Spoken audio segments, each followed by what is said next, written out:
नमस्कार मित्रांनो, मनी मॅनेजर्सच्या निफ्टी ॲनालिसिसमध्ये आपले स्वागत आहे। फ्रायडेला निफ्टी फ्लॅट ओपन झाली 25,428ला आणि 25,458चा हाय देऊन नंतर 25,370चा लो दिला आणि पुन्हा अपसाईड मूव्ह करत ओपनपर्यंत आली आणि थोड्या वेळ साईडवेज मूव्ह करत साधारण 11:30ला डाऊन मूव्ह केले।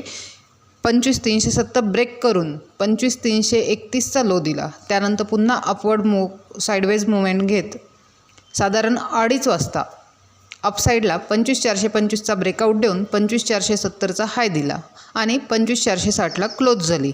एकंदरीत निफ्टीने फर्स्ट हाफमध्ये डाऊन मूव्ह आणि सेकंड हाफमध्ये अप मूव्ह दिलेली आहे, परंतु ही एका रेंजमध्येच मूव्ह करत आहे।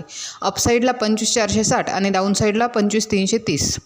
डेली टाईम फ्रेममध्ये बघितले तर 25,800 हा एक रेजिस्टन्स असून 25,300चा सपोर्ट आहे। तसेच 25,540 ही एक महत्त्वाची लेवल आहे। ती जर ब्रेक झाली आणि निफ्टी सस्टेन राहिली तर निफ्टी पुन्हा अपसाईडला चांगली मूव्ह होण्याची शक्यता आहे।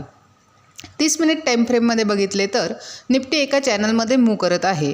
चॅनल ब्रेक झाल्याशिवाय चांगला ट्रेड होऊ शकत नाही। 5 मिनिट टाईम फ्रेममध्ये बघितले तर 25,480 आणि 25,370 या दोन महत्त्वाच्या लेवल्स आहेत। जर 25,480 ब्रेक झाले तर निफ्टी 25,540 पहिले टार्गेट आणि 25,670 दुसरे टार्गेट हिट करू शकते। तसेच जर निफ्टीने 25,370 खाली ब्रेक केले तर 25,290 पुन्हा हिट होऊ शकते।